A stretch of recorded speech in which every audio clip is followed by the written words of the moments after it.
Hey all there! The goal of this video review is to help fix an unjust situation.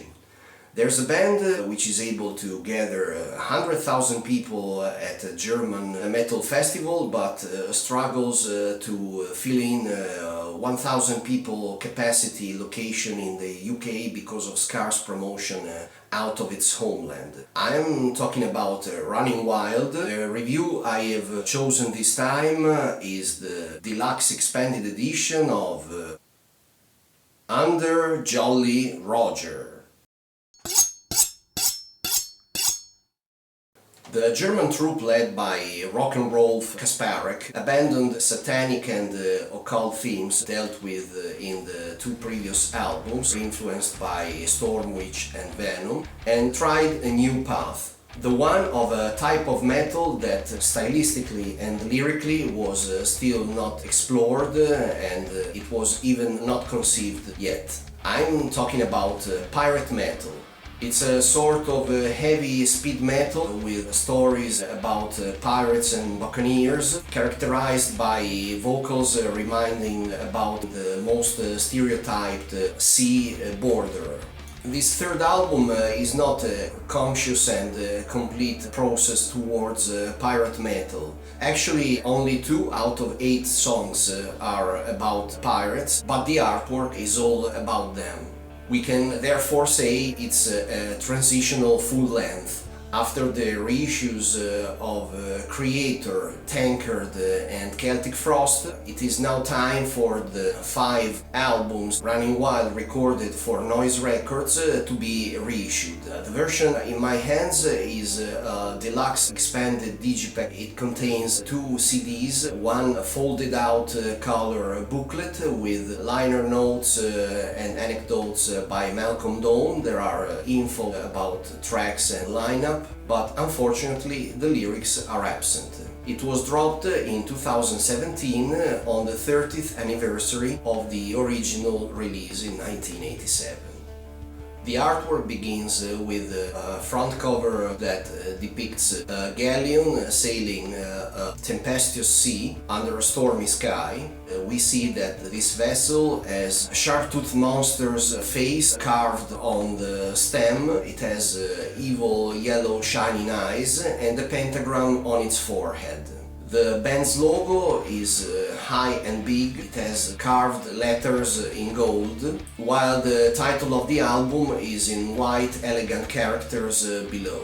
The booklet is in the shape of a treasure map drawn by Kasparek himself. The inside of the digipack contains parts of the map too, while the back cover artwork is a painting depicting the 4 musicians in pirate gear, armed, while putting ashore on a desert island at dusk or dawn to hide their treasure. What I liked in this edition is the fact that there are 2 CDs and they are all black, and the effect of the broken glass is very cool indeed. Some of the trivia I want to mention for the Running Wild fans that don't know the band too well are the following ones. Number 1. Running Wild started at high school in 1976 under the moniker Granite Hearts, and they kept it until 1979. When they switched to Running Wild. They took this name from a song by Judas Priest's 1978 album Killing Machine. Number 2.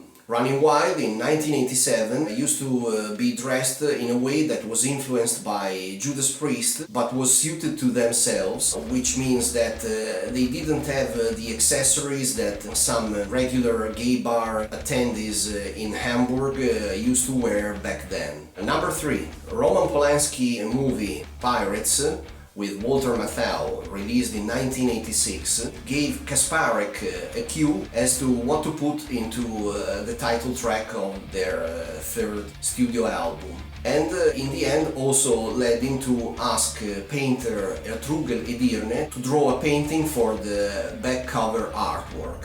Number 4.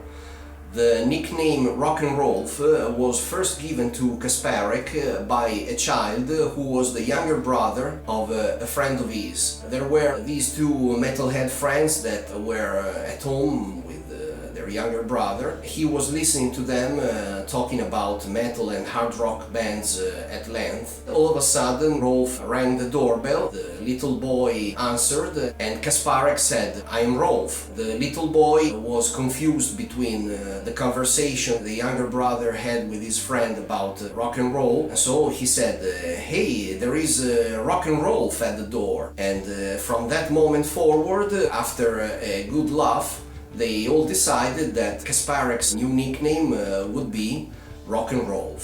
Number 5.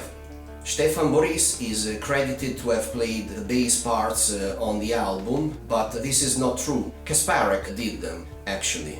This is because Boris wasn't able to play some parts and the band didn't want to hire a session musician, so Kasparek learned all of the parts and played the bass himself in studio. If they had chosen to split the bass parts between Boris and Kasparek, the album would not have been as homogeneous as it is, so I think this was a good decision, even if it led to a fissure in the band that would get worse in time. Number 6. Despite some negative reviews, one of which was from Kerrang! Magazine that is explicitly not thanked in the liner notes of the album, the aficionados of Running Wild accepted their third studio album pretty well. Actually, it sold 50,000 copies against the 30,000 of the previous album, and this transformed the band from a cult metal one to an important name that could come just after Halloween or Accept, even if it was still far from the sales the more melodic Scorpions used to have. Now, moving to the lyrics, we can say that all of them were written by Kasparek and Motti. They were not only influenced by pirates, but also by books, newspapers and TV. Despite the two concerning the Buccaneer world, we can mention, for example, other themes such as clandestine night races, wars between teenager rival gangs, riot of poor people against their blue blood oppressors, a metalhead who fights against his father to go and see a metal show, few humans who survived a nuclear war that made the world a desert of ice, and so on. The album was recorded at Soundhouse Studios in Hamburg in just 2 months, and it was remastered by Andy Pierce and Matt Wortham in 2017. The remaster has brought a different order of the tracks,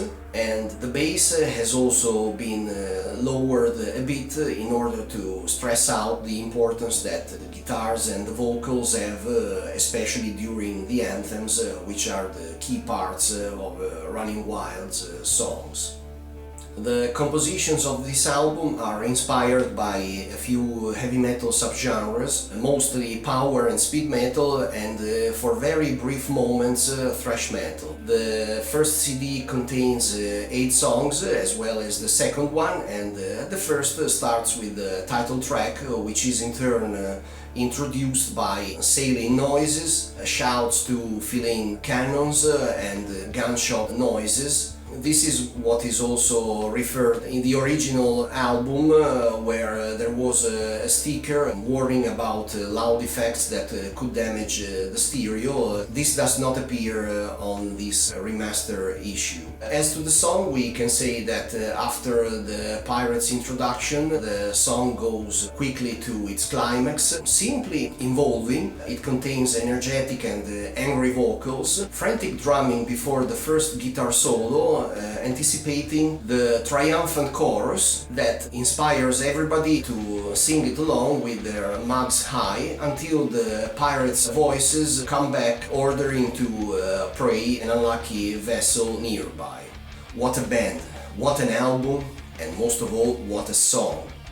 Started by bike engines revving up so hard that they would make Manowar blush, Rawride is based on a crushing riff and fat bass lines. Rock'n'Roll's harsh vocals are very reverberated, and there are as well other vocals that grow up in intensity with a special effect that is very fit for this part of the song. Needless to say, this song is suitable to wake up distracted or lazy live audiences, or as a background when you're driving, or even when you're lifting weights. The riff at the beginning of Beggar's Night proceeds swift and on a high register, accompanied by tight kick drums and an exhalation, until another riff, pressing and obstinate, sets in. There are also two guitar solos, the latter in the form of Iron Maidens, and then the verse is repeated until a brief thrash part arrives, anticipating two guitar solos, this time more in the vein of Judas Priest's. They are lively and piercing, and all of this makes Beggar's Night one of the heaviest songs on this album. Raise Your Fist shows a sort of upbeat power metal that became a standard in the years to come for the genre, and next it is followed by a purely pyro metal pattern. Sinister sounds and frozen winds matched with funeral bass strokes commence Land of Ice. Next, guitar strokes and drum beats bring the composition forward with a slow pace. Some say this is a proto-Viking metal composition, but I actually believe that it is more of an epic doom metal one. On the second CD, I want to mention Apocalyptic Horsemen because it's a beautiful song. It was not included on the original album because it's closer to hard rock and not because it is a mediocre number. There are dozens of versions of this album, of course. If you can, I suggest you own the original 1987 version too, because you can enjoy the painting by Edirne in all of its splendor. So after all, is this deluxe expanded edition perfect?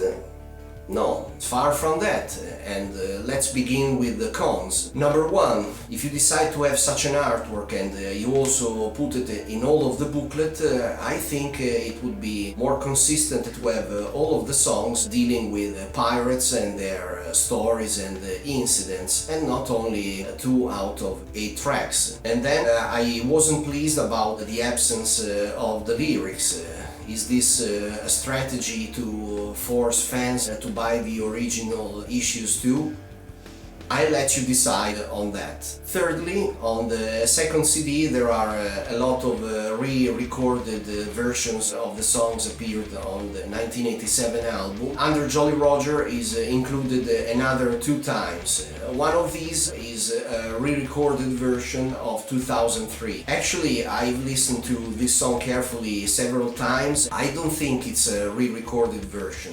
To me it sounds like the 1987 version, just a little louder, so I think it would have been more honest for Noise to say it was a remastered version and not a re-recording. If there hadn't been these negative aspects, the album would have received 20 points more, or more simply, if I had reviewed the original album, it would have been 20 points higher. Still, the positive sides of Under Jolly Roger are many and really important. It's the simplicity and the catchiness of all the tracks, the keywords that first pop into my mind, and I would also add the experience of listening to a new subgenre as another thing worth mentioning. Germany gave birth to a lot of stunning classical music artists such as Bach, Beethoven, Schumann, Strauss, Wagner, Hindemith, Handel, Mendelssohn, and so on. So it's no surprise they have generated so many excellent hard rock, metal and rock bands. For instance,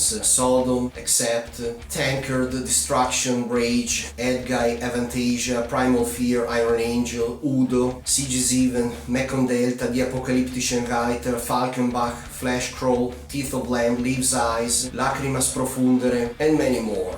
The bad luck this album encountered was that it was released in the same year that many other great albums and often jaw-dropping records were dropped, 1987. For instance, I'm thinking about Metallica, Great White, Armored Saint, Candlemass, Bathory, King Diamond, Creator, Savatage, Anthrax, Racer X, Def Leppard, Guns N' Roses, Voivod, Testament, Motley Crue, Manowar, Whitesnake, Dokken, Motorhead, Y&T, and so forth. They all overshadowed this album and many forgot about it and didn't buy it even in the few years to come. But now you have the opportunity to discover or rediscover this album, to see when and how the pirate thing began before it became a fixation for many imitators. Many will disagree, but to me this is Running Wild at its finest. You can find the complete review at the link shown below on our website. Hit like if you appreciated this video review and